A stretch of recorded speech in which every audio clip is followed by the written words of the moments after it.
Miraj railway rest हाऊसमध्ये महिला सफाई कामगारांचा विनयभंग, TC नाईक अटकेत. मिरज प्रतिनिधी हर्षल मोरे. मिरज रेल्वे जंक्शन परिसरातील रेल्वे रेस्ट हाऊसमध्ये महिला सफाई कामगारांचा विनयभंग झाल्याची धक्कादायक घटना समोर आली आहे. या प्रकरणी TC नाईक याच्या विरोधात मिरज रेल्वे पोलीस ठाण्यात गुन्हा दाखल करण्यात आला असून पोलिसांनी आरोपीला अटक केली आहे. पोलिसांकडून मिळालेल्या माहितीनुसार संबंधित महिला सफाई कामगार 15 मे 2026 रोजी सकाळी 9 ते 9:30 वाजण्याच्या सुमारास TC रेस्ट हाऊसमध्ये साफसफाईसाठी गेली होती. त्यावेळी ड्युटी संपवून आलेले 4 ते 5 TC तेथे झोपलेले होते. याच दरम्यान TC नाईक हे फिर्यादी महिलेच्या जवळ आले आणि त्यांनी तिच्या पाठीवरून 2 वेळा हात फिरवला, तसेच दोन्ही हात पकडून जवळ ओढण्याचा प्रयत्न केला असा आरोप तक्रारीत करण्यात आला आहे.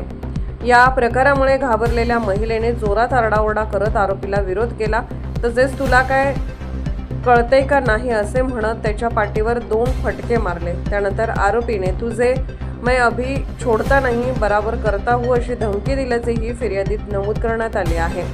घटनेनंतर महिला व तिची आई तक्रार देण्यासाठी पोलीस ठाण्यात गेल्या होत्या. मात्र तेथे आरोपी TCला बोलवण्यात आले. त्याच्यासोबत आलेल्या एका अन्य TCने आमचे साहेब येणार आहेत, आपण चर्चा करू असे सांगितल्याने त्यावेळी तक्रार दाखल करण्यात आली नव्हती. मात्र 2 दिवस उलटूनही वरिष्ठ अधिकाऱ्यांकडून कोणतीही चौकशी न झाल्याने अखेर महिलेने पुन्हा पोलीस ठाण्यात जाऊन अधिकृत तक्रार दिली. महिलेच्या तक्रारीनंतर मिरज रेल्वे पोलिसांनी विनयभंगाचा गुन्हा दाखल करून आरोपी TK नाईक याला अटक केली आहे. पुढील तपास सुरू आहे.